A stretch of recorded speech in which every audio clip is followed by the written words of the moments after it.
Right, we're back again, coffeeed up. And what's some of the craziest things? Just one that springs to mind that you've witnessed in prison.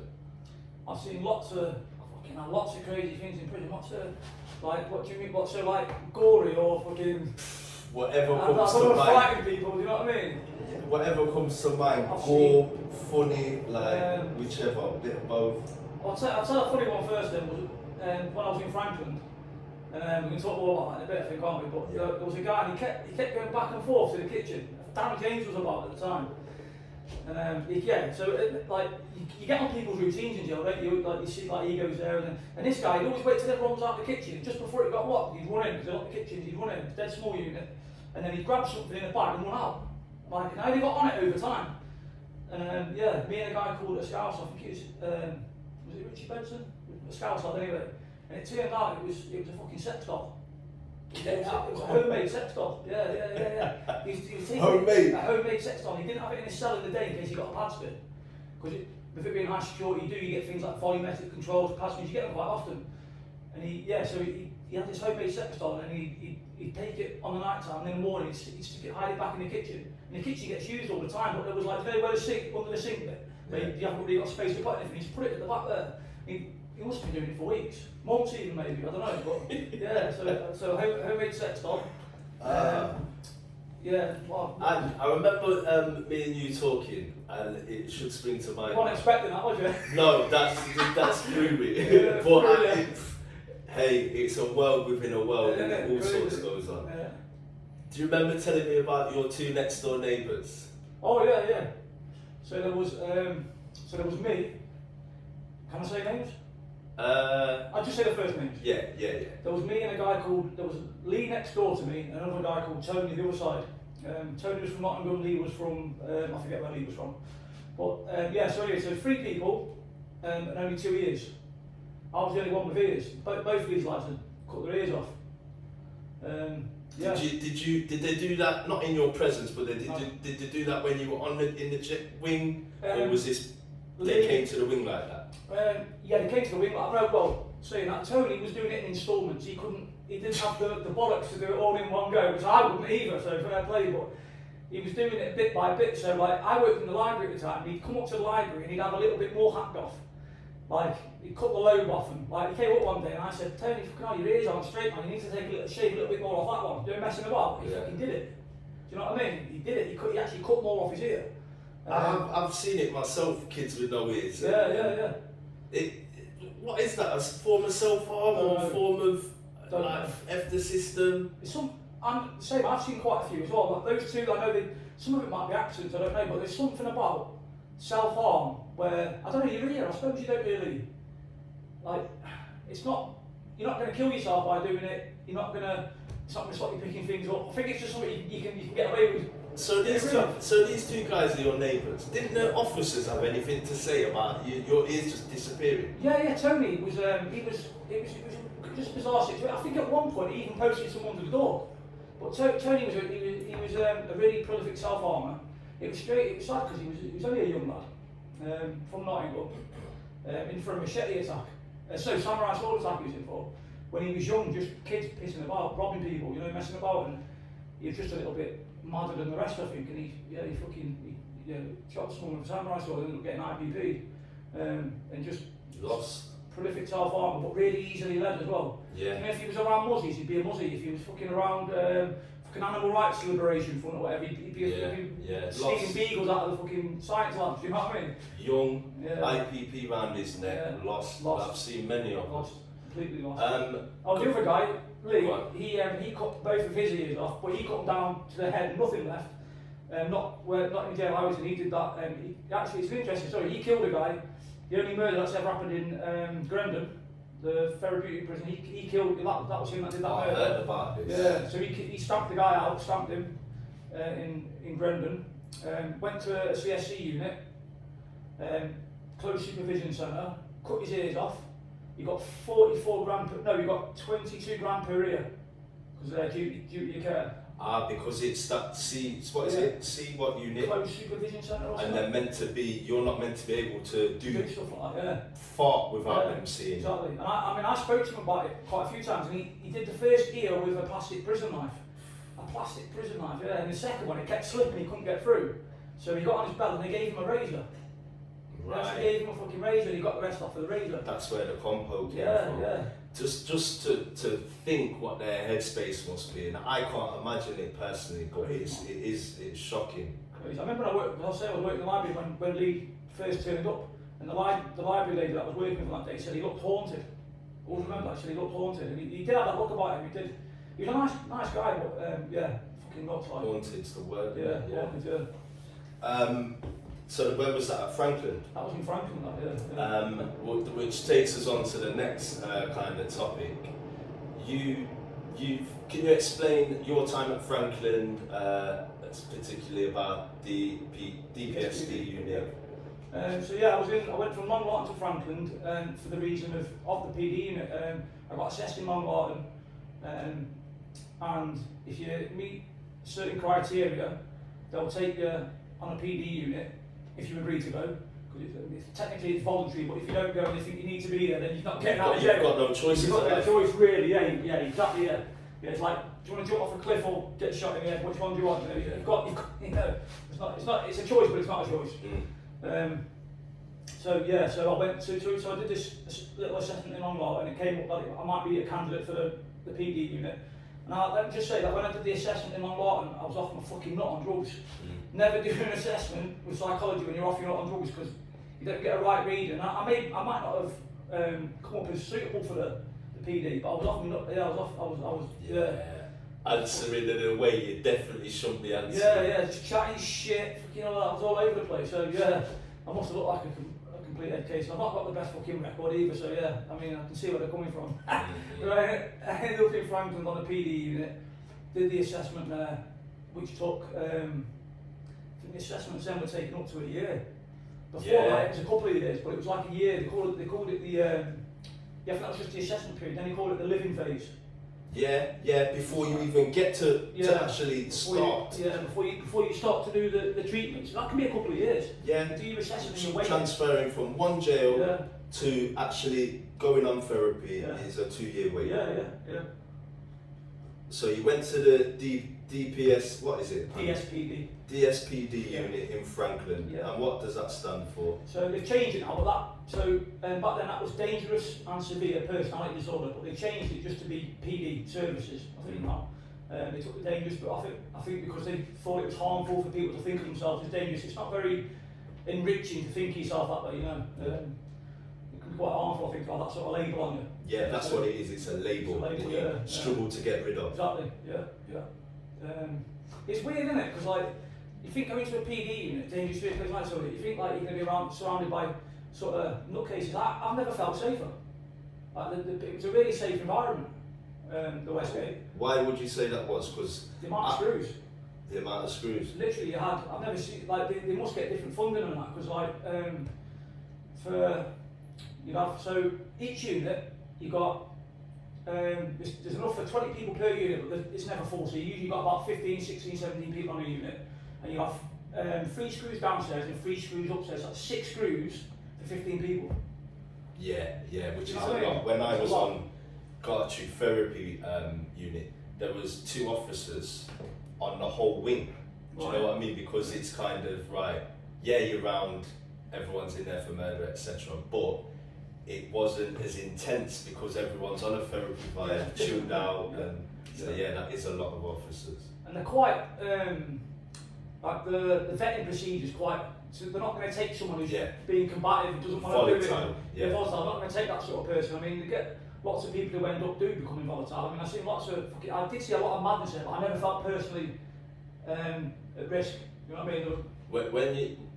I understand. When you say you saw a lot of madness there, it's bringing back flashbacks. I saw some absolutely horrendous stuff, because I didn't go to the PSD unit. I went to therapy at Garchu for 18, 19 months. I saw some heart-wrenching stories, tales that are behind the crime. And no one's saying now I understand it was right that they murdered, but you can see how someone from childhood, the way the traumas they go through lead to that. But then I also saw some proper off-key behaviour. Right, People turning gay in there. There was a lot of nothing wrong with that. If you're gay, you're gay. But I'm on about turning gay for like the reasoning behind it was just mad. Also, there was a lot of, how can I put it? Just stepping over people, kind of throwing people under the bus to get progress, which I saw a lot of. So what was the craziness you saw in there? A lot of it was like self-harm and stuff like that, but you know, just ridiculous levels of it. There was a guy, he was called Tony as well. And in fact, he was friends with Tony who cut his ears off. Really big lump of, I think he was from Derby or somewhere like that, somewhere in the Midlands anyway. And he put, he got 2 razors in, I don't know why I'm laughing, he got 2 razors in toothbrushes. And, you know, they're like, prison fucking weapon. And he put black bin bags over all his stuff and just stood in the middle of his cell and just started cutting himself. Like literally down to the bone, do you know what I mean? Just and is that on the back of a session, or had he been there a while? No, it was just like, it was like if he didn't get his own way, that's what he went to. It was like his way, it's like almost, there was quite a few like that. They were, like if the screws weren't giving them what they wanted, or the minds weren't giving them what they wanted, it was almost like, well, I'll show you. And I've said to some of these guys, like, they don't fucking care. No. They do not fucking care. The only you're reason, not their son, you're not their, like, father or whatever. You're not bothering them in the fucking slightest. The only thing that you're making them do is fill out paperwork, and it's a minor irritation. They're used to doing that. You know, they're not arsed. You know. Well, as someone who's not been on there, during that era when I heard about those units, they are called something different now, and they're probably more dulled down. But that was like the horror story. I think they're better run now. When I was there, I'd say, sorry to interrupt you, but there was like a lot of. When I first went there, it was quite a hopeless place. It wasn't well run. There was quite a lot of bullying from the staff. Like staff, because there's a lot of weak-minded people on there. You know, people with like personality disorders, mental health issues. I don't mean weak in a bad way. I mean vulnerable in some ways. You know, not the strongest mentally. Who really genuinely needed help. And I've seen really bad behaviour from the screws, like on that kind of unit. Yeah, people, screws digging people out. And what is it? Is it group focused? Is it like? Is it just intense groups daily, or? No, not daily. No. So you can go. There was actually. I mean, I can't remember it now, but there was actually like the set courses that you did. It was like progress names and stuff. But the only difference was you do them in a different order to people, depending on what your needs were. But it was pretty much the same stuff. And then you could get some sort of like, I don't know what you call them, like auxiliary ones that, you know, say you were talking about child abuse in the course, like you'd been abused as a child, and it was really burning your head out, then you could get separate therapy to help you with that. Okay. That's what I mean, not me personally, but you know, that's sort of thing that they did. So they had a few different sort of side things on offer that weren't compulsory, but you could make use of. I did, like what I'm doing now, CBT, and cognitive behavioural therapy. And I did that for insomnia. You can apply it to a lot of things. And about certain attitudes I had about myself and stuff as well. So, go on. No. So, how long did you do that? 7 years I was on there. On that? On the same cell, Doing that programme? Mm-hmm. Now that to me, even as someone seasoned, 7 years on that kind of intense therapy. Two-part question. Mm-hmm. What would you say, if anything, you benefited from it? But how much hard work was that? 7 fucking years. Benefit. I think benefit.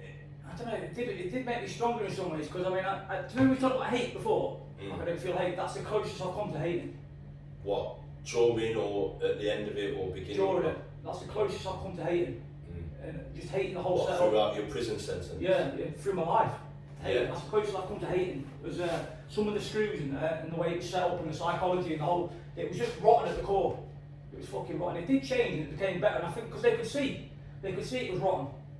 Because it's a high security prison, they don't listen to us. They can't listen to us. These are the stories that were renowned through the prison system. That time there, I hope to God it's changed, but it was a scary place to think that you could end up there. Yeah. It was fucking rotten, mate.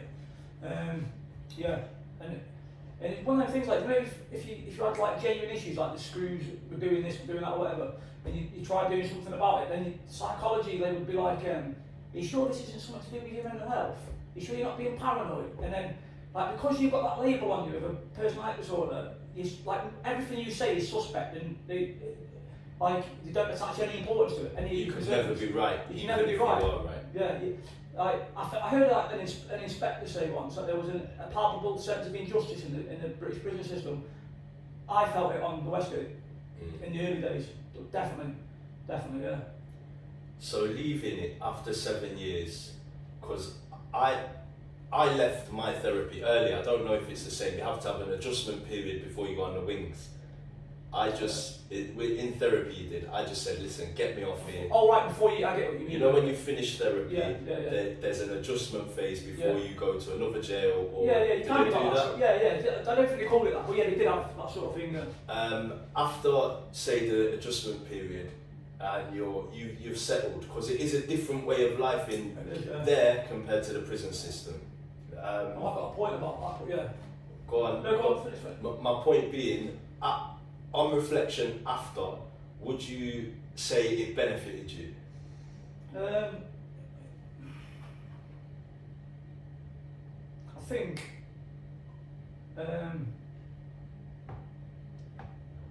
no. And why not? Because with the intense work that goes on, the money, the whole, all that it encompasses and it involves, why would you say after all that it's not benefited you? I think it's a dream. I think it's a big waste of money. A farce, and I think it's made. I think it makes. Excuse me. It makes people's careers.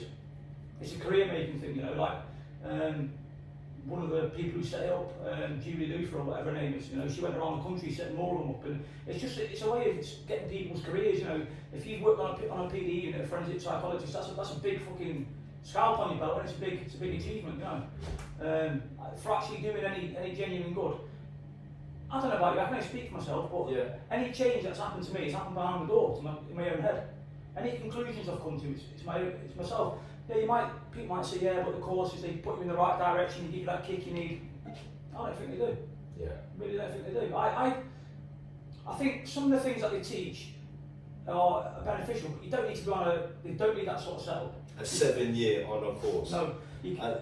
I agree. I think it's time and experience behind the door what makes change. Now that's not to say the courses don't work for some people, but from my experience, I would say that change isn't a 6-week, 8-week, 6-month course. I agree with it. I had a debate with one of the head psychologists in Gartree TC, and we put a scenario to him. What would you do if someone broke into your house? There was a Liverpool case.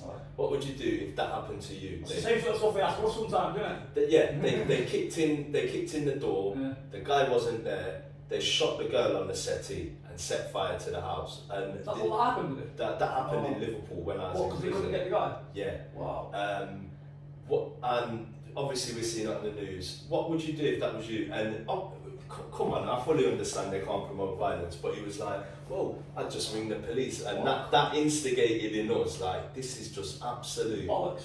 Yeah. And see, if he'd been truthful with you there and spoke real with you, he would have respected him and the whole thing more. Yeah. And one of the psychologists on the back of the conversation, she know what, to be fair to him, as you know, there are genuine people in there. And she said to me, Mitch, I was basically saying, look, is this really what it's sold as? And she's like, you've always got to remember, we have to be seen to do something when you've committed the crimes you've committed. What an answer. Because what else could we do? What an answer. said everything on it. They have to be seen to be doing something, even though it's bullshit. Public perception. Doesn't work exactly. Fucking newspapers, public. And I understand it because I suppose they have to try to do something, Yeah. but it's. Do you know what the thing is though? I think they know what would work. They know because it'd be seen as being soft on crime and soft on prisons and all the rest of it. They don't do it because of public perception, and there's no votes in it. But what would you say would work? I think what would work is less people locked up, get the basics right in prison. Like when I came out, like I did a bit of time in Nottingham. It's not so bad in the high security estate, but even in there you could feel the pinch, you know, with the funding. Yeah. Getting things right, like the fucking heating. You know, treat people decent. Get rid of that fucking stupid nick culture with the screws and that.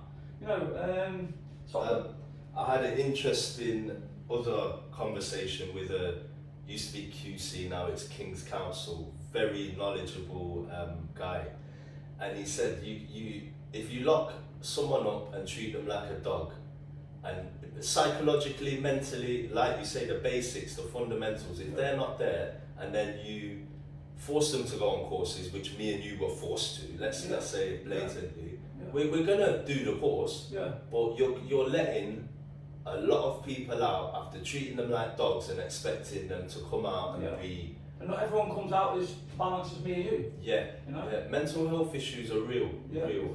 Absolutely, and it has real world consequences for society as well. Yeah. If you're releasing people who, you know, you've made really bitter and angry, and you know, they've got a fucking huge chip on their shoulder, then someone's going to pay for it.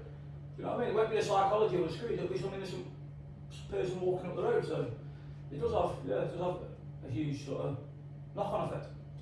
Sorry, we went on to a subject when you said you've got something to say about the D. You said I've got something to say, DSP. I know we've talked so much since. If it comes to you, we can bring it back up. You said something and it reminded me of something. I said, it was something about Franklin unit, but yeah. It was about, I can't remember, but I just thought something there. There was a quote that I read in Inside Times ages ago. A guy who said, about rehabilitation, he said, he said, this is how it's always been, they pretend to offer us rehabilitation, we pretend it works. That sums it up perfectly. Yeah. You know what I mean? That's the perfect quote. This is why me and you conversate, we have real conversations, and that for me is spot on. It's not to say that I've not seen these courses work for a few, but these courses are national. They're, like you say, career makers, like, come on. Yeah. And like you said there, there's a good point about they have to be seen to be doing something. That's a very telling answer. I came to that conclusion myself, but I've never heard a psychologist. But I respected her for saying that, and that helped me engage. And for me, you say you got nothing from it. For me, I was 23 when I went to prison. I was wild, looking back. And that helped me. But what helped me is the other guys and the guidance from the psychologist, but like listening to the traumatic stories of people's lives. Yeah. I was there, the only one in for robbery. Everyone was there for murder, and it made me just take heed of myself and say, you know what, I ain't had it that hard, man. Yeah. Some of these guys, they've been through serious trauma. Horror stories, isn't it? It's like what we said, going back to, it's time behind the door, and that made me change. But I did take a lot from my time with therapy. I'll give a little caveat to that, saying that I took nothing from it. I took a lot from the stuff that wasn't treatment. So like the reading group, like the shared reading group, that really helped me. And I did the training for it and ended up running them and stuff as well. And just the whole process I found really sort of, I don't know, like just really helped my head. In what way? It was like, I don't know, something about the shared reading model where you choose a bit of text, read it together and talk about it. I found it comforting, and I found it allowed me to explore humanity more, how people think of people, you know. Yeah. Being successful in the world is about being successful with people, I've always said that. And I think the more you know people, and the more you know, like, understand people, emotions, all that sort of stuff, which is what the courses should have been teaching us. You know, it just didn't seem to do it like great literature did. Great literature did what courses couldn't do for me. Yeah, because that sounds strange to me. I wouldn't even think about that a reading course could help evolve you like that. Yeah. But yeah, it's different for everybody, and it's not. I think they're just. What's annoying is those courses are sold as you're fixed now. And it's like really. All right, we'll get off Franklin and one final thing. Bring it back to now. The hostel. Well, kind of with the prison as well. Would you say throughout your prison journey towards the end, you were supported mental health wise, and the same out here? Have you been supported mental health wise now you're in the community after so long?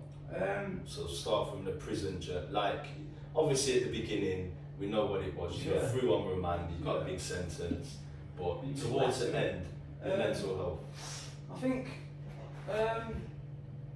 not really. I mean in prison, no. I was in Buckley Hall, and I mean apparently they did have a mental health team. I think I tried getting I think I did try getting grief counselling a few times, and it just never happened. And I think the couple of times that I sat down, I think I sat down twice with mental health, and both times they did the same assessment twice. Nothing, just. It's almost like you feel like I'm a tick box if you're doing the same thing. Exactly, and it's never meaningful. Any interaction I've had with mental health in prison has never been a meaningful experience. It's always been, because mental health support is supposed to be nourishing, it's supposed to enrich you, it's supposed to help you, it's supposed to feed you, it's supposed to make you, heal you. It doesn't do any of those things in prison, I don't think. I think maybe you do get some good practitioners of it. Maybe they can't be effective because of all the red tape and the way it's set up, and maybe that gets in the way. I don't know.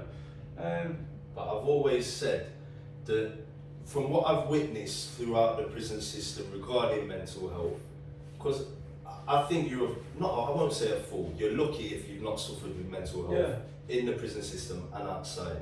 But I can only speak for myself. My mental health was masked by I rebelled against the system. That was all poor mental health.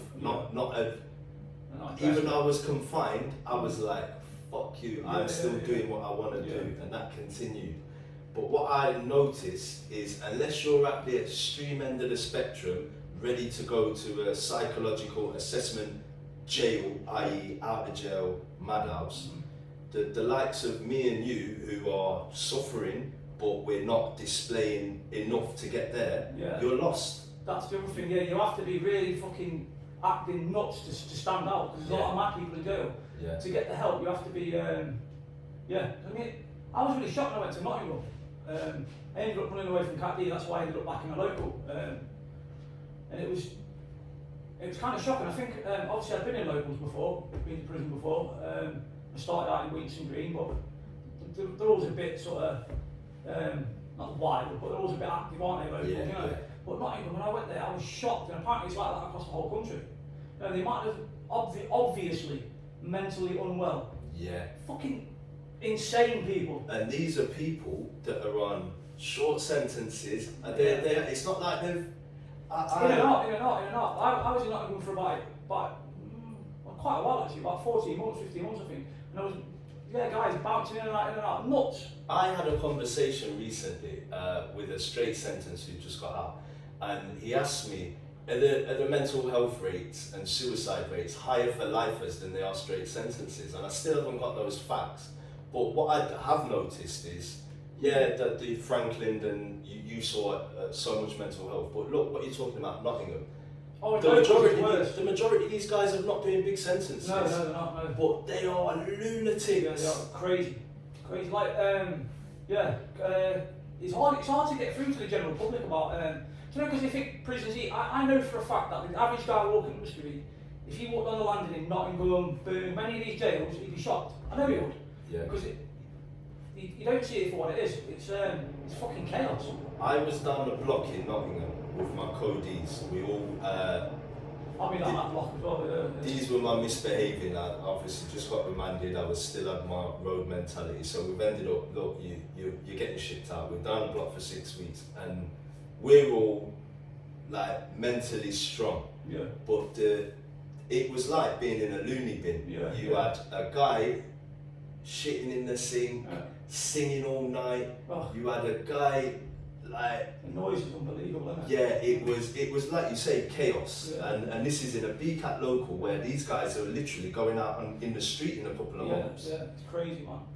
People banging the doors like all fucking night, Yeah, getting sparked out in the morning and then doing it again. yeah, You know what I mean? yeah. Doing it again. And you can't get your hands on anyone to say, look, stop fucking I know, doing yeah, that, yeah. because you're all behind the door. Yeah, it's fucking crazy.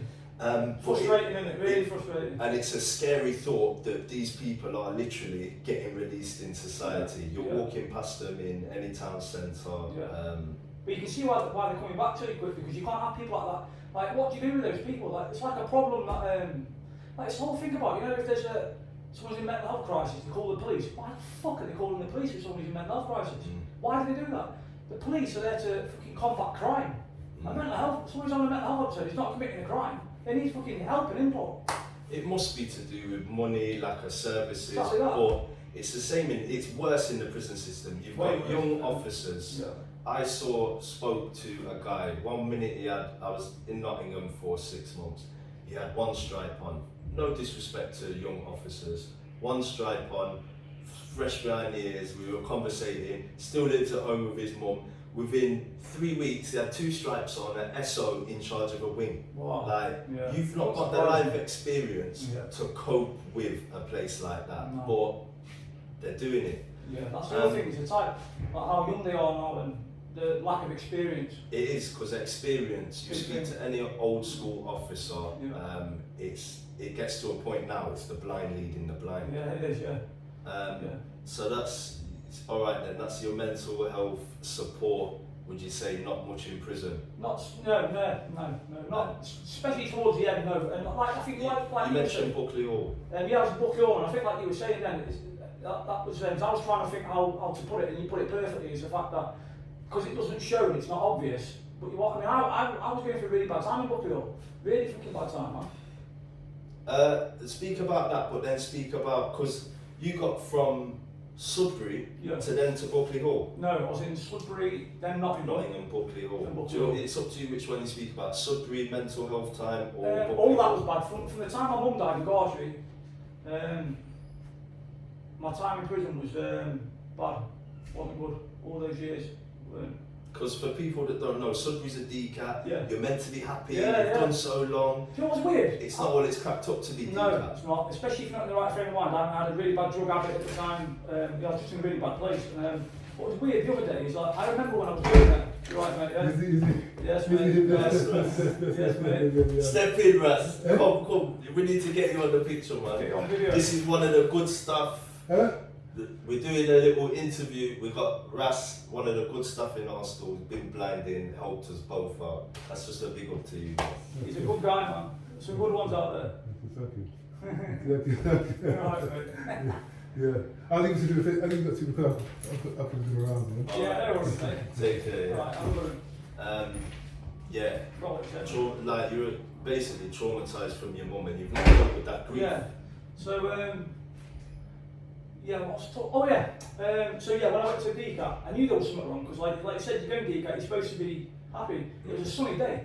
I remember I was coming from Gartree, and we stopped off the prison at Leicester Prison. You know, the one that looks like a castle outside. Yeah. And I didn't realise, I completely forgot about that. And the other day when I went to the hospital, I walked past it, lovely sunny day, walking up the road, and I thought, Flashback. no way, fucking hell, who would have thought when I was sitting in that prison van, fucking really fucking down in the dumps, really depressed, just wanted to fucking shoot myself in the head, that really fucking down with it, on my way to Cat but still so depressed, that one day I'd be walking up that street in glorious sunshine, happy, on that same street. Yeah. Blew my mind, man, I couldn't believe it. Such a turnaround. And I think a lot of people, especially lifers, it's like, you don't want to mention, well, my mental health's not good, on parole, you're not going to mention that to your key worker probation before you're going DCAT, because they'll say, alright then, we'll just give you another year or two to get your mental health okay, and do nothing, it'll just cost you time. And it's even worse, then your mental health's even worse. That's how people kill themselves. Yeah. No, they do. I mean, suicide figures are up loads. I mean, I think I don't know if you do, but every lifer, I think, thinks about topping themselves at one point or another. It goes for you, whether you're going to do it or not. I mean, if I was going to do it, I would have done it years ago, when my mum passed away. I just haven't got it in me to do it. But, yeah, fucking hell. So you see, why did you run off from Sudbury? Well, I had a really bad drug habit at the time. I failed my reception piss test. They gave me a squeeze on that, but I would have just kept catching them then. Do you know what I mean? I would have kept getting piss tests because you go on frequent. My dad had not long had a stroke. I wanted to get up and see my dad, and I thought I'm going to get fucking sent back to Gartree the way I'm going here. And Gartree held really, really bad memories for me because my mum passed away. I got a really bad drug habit. Got into some shit. You know, it was a really bad time for me. And yeah, I just got off from there. So fast forward, you made it back. No, sorry, Buckley Hall was a CCAT, innit? Yeah, CCAT Buckley. So fast forward, Nottingham, you made it to Buckley Hall, and still your mental health was poor. It was better, but it was. I tell you what affected my mental health really badly in Buckley Hall was all the parole delays. Yeah, this is another big thing. What people, I guess, normal members of society will say, well, they're in jail, it doesn't matter. But the psychological effect of, well, what did you go through? How did it work out now? So, my first, I can't remember what month exactly, but say it was like January. Like I went up for a hearing in January. I actually got into the room, had the camera connected through Teams or whatever, video link. So we was all sat there, and then like the lead person's talking to me on the board, talking about the chair I'm sitting in, just inane stupid shit. So I'm just being polite, and then we're waiting for it. It took a while for everyone to get plugged in and get it all sorted out. You know, technology wasn't great back then. And then she just turned around and said, yeah, we're going to be adjourning this today. I nearly fell out of the fucking chair. Do you know what I mean? I was like, why now? Why didn't you tell me this week? Like, you know, you've had. These things don't just happen, you know. You knew about this a long time ago, yeah. So, anyway, so that happened, and I remember my brief saying for the thing, he said, no, because I wasn't really listening, and he said, no, they've just said they'll have you back in it. I think it was supposed to be 3 months. That didn't fucking happen, did it? So when 3 months came, it was like, oh no one said 3 months. Yeah, like you're the crazy. Yeah, like I'm fucking crazy. I was like, no one listens to you. So anyway, and then it turned out it was over. I think it was about 14 months. Did I actually get down? Then there was another hearing called. They called me into the office the day before and said, Andy, got some really bad news, your hearing's been put off again.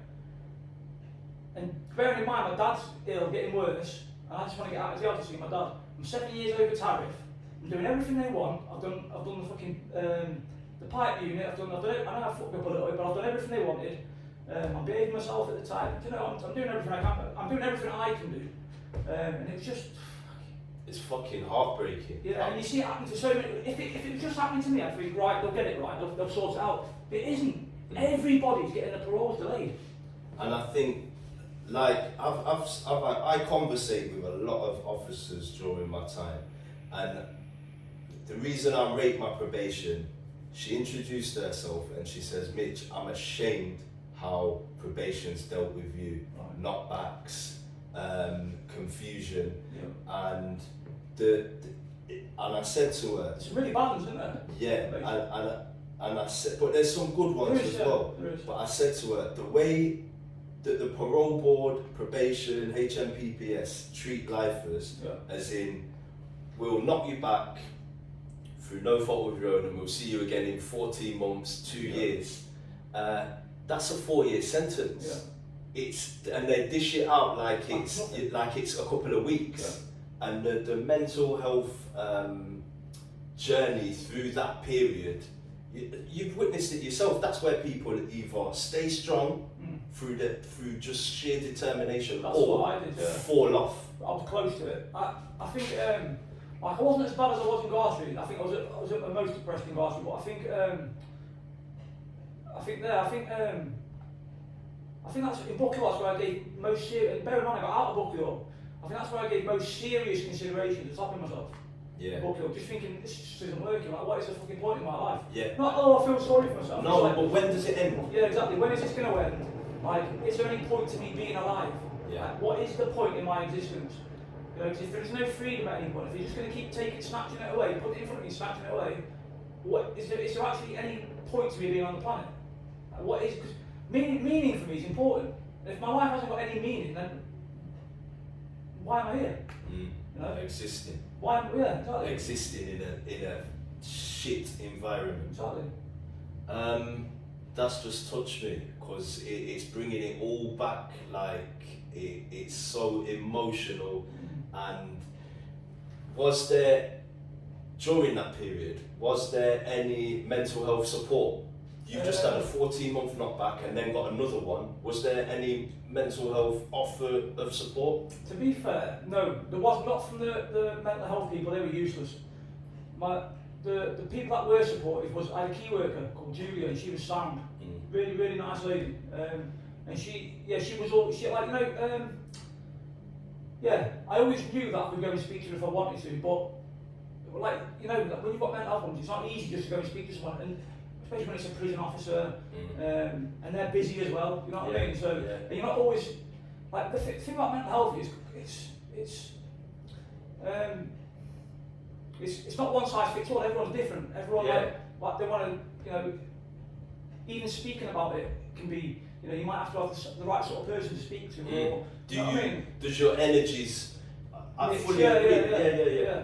And I just never felt comfortable talking about those things with her. Do you know what I mean? Even though I knew I could have done, I just never felt like it was. It's timing. There's so many different components. I say this, and I think you'll agree. As men in general, we don't speak about mental health. As a prisoner, a male prisoner, that kind of amplifies that stance, and then you become. It's normal to be like, well, I've not even. You don't even. You start not recognizing it yourself. You just feel like shit, but you're not acknowledging the trauma and the place, the pit that you're in. Yeah. You don't want to acknowledge it. Like you kind of. I think. See, I don't know. Do you think like? I think acknowledging it is a good thing, isn't it? 100%. That's the first step. Yeah. I think. I think the reason a lot of people don't acknowledge it, I think, is because it makes it real then, doesn't it? If they admit that they've got a problem, they need to deal with it. It's like, it's almost like it'll make them sadder, make them more depressed, I don't know, by admitting it. And it might do at the beginning. I think it did for me when I finally sort of, you know what, helped me? And the guy he doesn't even know this. There was a guy, I don't know if you ever met a guy called Rabbi from Birmingham. He doesn't even know this. And I remember I was on the Westgate with him, I'd been in one garden with him. I was on the Westgate with him for years, and he was just talking one day really openly about feeling fucking dead depressed. You know what I mean? And I'd never heard sort of like someone like that talking so openly about being depressed. And you wouldn't expect it from him. And I wouldn't have expected it from him, yeah. And that made me sort of like think about myself a lot more. And he doesn't. I should have told him, but I never did. And he even told me things about like because he lost his mum as well, but when he was a bit younger. But like, I remember him one time telling me that he woke up crying after he had a dream about his mum. That's quite a fucking thing to tell someone, isn't it? Do you know what I mean? Yeah, in that environment as well. And he's a really sort of angry guy, probably. And he was he's into all the gangs in Birmingham. He's a Johnny, and like so he just from that sort of person you wouldn't expect that sort of that kind of what's the awareness word? or whatever, or openness, rawness, honesty, vulnerability. Yeah. And he was just like quite open with it, and I thought, fucking hell. But then, like, I remember getting really fucking, after that, myself getting really, really depressed. And really, like, down, like. And I think it's because I started acknowledging how I was feeling. Whereas before, I was covering it all up. Yeah. Do you know what I mean? I was covering it all up. But, and that for me was a slow road then. Do you know what I mean? Because I acknowledged it. To progress? Yeah, to start feeling, I think even now, but I think some of it's to do with, like you were saying, like being a bit traumatised by certain things that have happened. I think there's still things I've not dealt with even now. I probably do need looking at, but yeah, it's a process, isn't it? Yeah, and it's definitely a road. I've been saying the prison systems give me PTSD, and I used to say it jokingly, but we speak about we've had to flick on a switch to cope with the prison system and all it entails, and it's like you get released. Of course we're happy to be out, but that switch is expected to just then be turned off straight away. So to say you've not got PTSD when you've been in so long, you're lucky if you've not, but acknowledging it and that slow road you talk about, it is a long path. Yeah, it is. I think, because like, the British prison system's always been run on fear and violence, it always has been. I think it always probably will be. And it's like an inverted world, like the bad rises to the top, doesn't it? Not the cream doesn't rise to the top, the scum seems to rise to the top. I don't mean scum as in I'm calling people scum, I mean like scum on a pond, you know what I mean? Like the cream. You know? So yeah, I mean, and just that inversion is traumatising. I think when if you've got any kind of sense in your head, and you're thoughtful in any kind of way, prison's a really fucking damaging environment. Yeah. Really damaging environment. I mean, you do meet guys who aren't bothered by it. They don't seem to be bothered by it. But a lot of it's a front. I mean, look at what you just said. But there are that element that just aren't bothered. Yeah, I think they almost seem to me like, it's going to fucking probably really bad, but they almost seem like a different species. I've met a few lads who just seem, they just seem like they're not fully human. They just haven't got that feeling. They just don't. They don't understand the seriousness of the situation that they're in. You know, they don't understand that. I mean, we only get one shot at this. Fucking one shot and we're dead forever. But I think a lot of those people either haven't reached the space we're talking about due to time, or it's an element of what you said. They don't even comprehend it because it's such a scary thing to think, I'm doing L plates, a big piece of bird, and my life right now is shit. And this is why, Andy, I was lucky enough to, when I went DCAT, get introduced to Unlock My Life with just a simple message.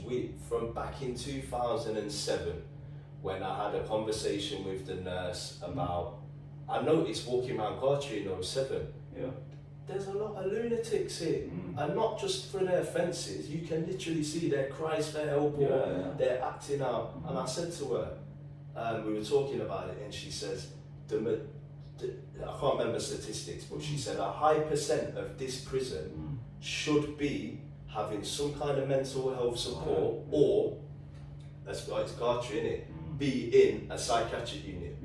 They can't facilitate that, so they're just bouncing about the jail.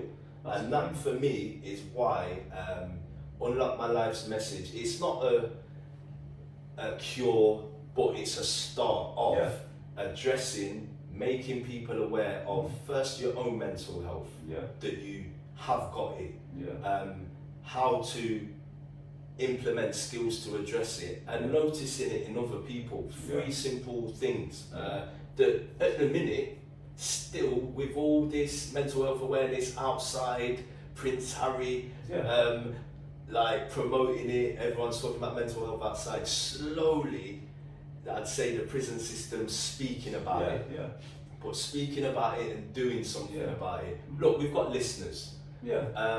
That's great for people in crisis at the moment, but someone like myself was never ever going to use a listener. It's not going to happen. There's those people that do. I was going to say, if you use a prisoner, if you use a listener, you're a fucking wally. If you use a phone, you're a fucking wally. Do you know what I mean? So you don't do it. Exactly. And that stigma there is ingrained in the prison system. Exactly. And also, what's on offer? Listeners aren't trained in mental health. They're there to listen. I think listeners, it's basically about it's to stop people putting the noose around the neck, isn't it? Literally to stop that actual thing. So they've got that one extra little bit of release. It's for, like you're saying, for any kind of constructive, getting yourself on the right path and progress. It's not for that. And it's not there. It's just not there. It's that sort of, like you said, I think it is probably possibly getting better. In some ways, I think it might have got worse, but I think you're right. I think attitude and stuff, it's just so fucking. The thing that gets me is they know what would work. They know how to change. These aren't stupid people. People that run the country, you might think otherwise, but they're not. They're very well educated people. They know what works. They know what doesn't work. They keep doing the same fucking thing time and again because there's no votes in it, and it will cost money. And there's no bravery there. If the average guy on the street cared, which he rightfully doesn't, which I suppose he should, but he thinks like long term, a lot of people getting out and it affecting society. When you think about it, look at all the money that gets wasted on bullshit. Like, if they actually tried changing people's lives and changing the criminal justice system and making things better and things that would actually work, it's a big, like, think about the drain that crime is on a country. You know, all these damaged people. Think about like just the drain in resources, in emotions, in people, and like all the negativity that comes from it. That could all be a huge part of that could be cleared up, could be made better. Yeah. And they won't do it. Yeah. And I had this conversation with another educated chap, and he hit it on the head. So we're talking about mental health, or talking about opportunities for prisoners. And the average Joe on the street, rightly as you say, we've committed a crime. If someone committed a crime against my family, I'd want them in jail. Exactly. But it's so they're thinking, like you say, votes. So the average Joe's thinking, well, I'm out here, I don't get help with my mental health. Exactly. I don't get all these job opportunities, so I don't want them to have it. Yeah. But it's a simple retort back of two wrongs don't make a right. Most of these people are getting out of prison, and it's like you're letting them out the same or the worse, bitter from all they've been through in prison in society, and it's a cycle. And that's why when they take you to court, they take you against the crown. They don't, like, if you commit a crime against a person, like, and if it was that person, technically it's the state that's bringing the charges against you. So you've offended against the state rather than technically it's come from the person. You've offended against the person. But so and that's why they do that, because obviously, rightfully, emotionally, all the rest of it, ethically or whatever, that person wants you in prison. Probably, they probably got other things happening to you as well. You know, not very nice things happening to you. So the state has to step in, but then the state then takes responsibility. Yeah. So the state now is taking responsibility for locking people up and for taking responsibility for dishing out justice, and it takes people's taxes to do this, and it does a fucking half-hearted job. They've taken responsibility for justice. It doesn't get deeper than that. And what do they do with it? Yeah, well, it's not working. It's not working. We'll get back to the hostel and then we'll end, because we've done a lot of doom and gloom, but it's not meant to be doom and gloom. It's meant to be reality of someone like yourself, someone like me, discussing what doesn't get discussed. So I hope that's come across. None of us are promoting any kind of violence or any kind of... Violence is a dead end, man. Yeah, it's a dead end. And I regret my crimes. I don't know about you. None of us want to create... we don't want to create victims. No. Let's just make that clear. Yeah. Your journey in the hostel, mental health-wise, have you been supported? I'd say so, yeah. And I'm glad. Yeah, do you know what? I found this place to be really, a lot of places that you meet on your journey through the criminal justice system, they're not what they say on the tin, are they? Yeah. They say they're going to do this, they're going to do that. And after you've been in a few years, you get the fucking literature through the door about this unit and that unit, and you quickly realise that it's bullshit. It's a new wrapper on the same old stuff. It's going to be the same as the last one, no matter what they say. It's just going to be the same old shit. Nothing's going to change. This place actually does what it says on the tin for me. It's given me I like the fact that you can you are encouraged to engage, but they can see that when you don't want to engage, they really tailor make it to the person. I think they gave me the flat up here out of the way. They do sort of stress me sometimes with like, do you want to come down and meet with us and all that sort of shit, but that's just them trying to make me feel included, which I'm glad they take the time for that. It makes you feel, good about yourself. Yeah. And most places you go to, you always get one guy that you don't like, or one screw you don't like, or there's always a screw in there. There's always at least one fucking arsehole. There's not one in here that I can think like who's an absolute arsehole. There's ones I prefer over other ones, but they're all sound. So for people, because I've heard it, you hear, when you go BCAT local CCAT, you hear people say, I got recalled for nothing. I literally walked out of the hostel and they recalled because I had the wrong shoes on. Would you say that's true or been your experience? I can't say for them, I suppose, but my experience is that's bullshit. That is not true. I would agree. Yeah. I would agree. Yeah, I think you kind of have to work at getting recalled. I heard this explained to a young lad.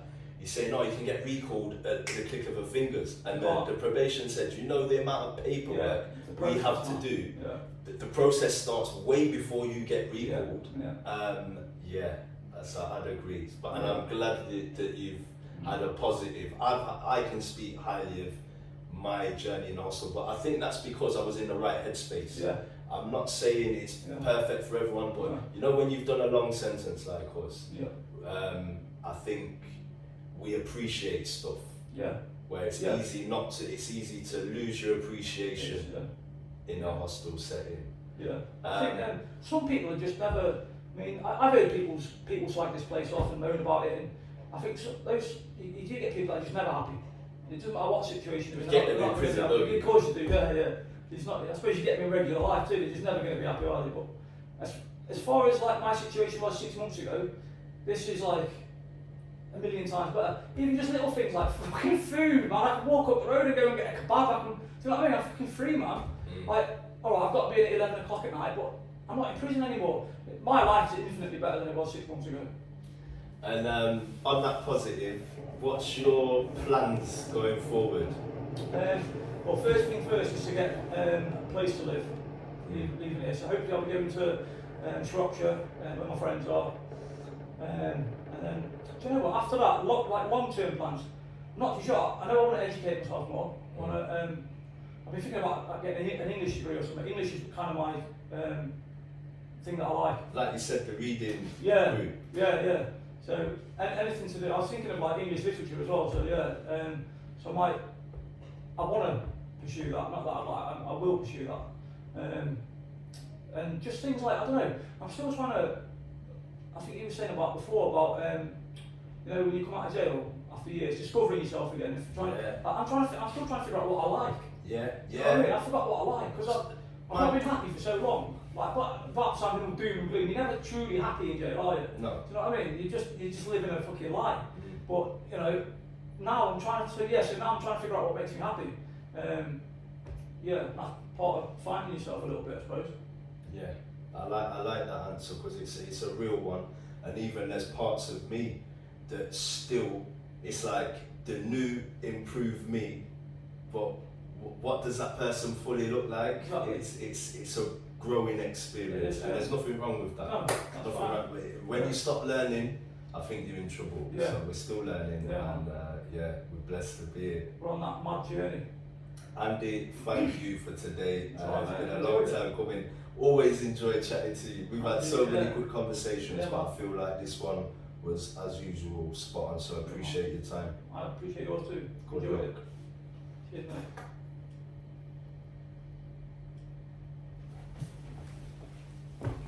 Remote's not working. Do you know what? That was an hour, bro.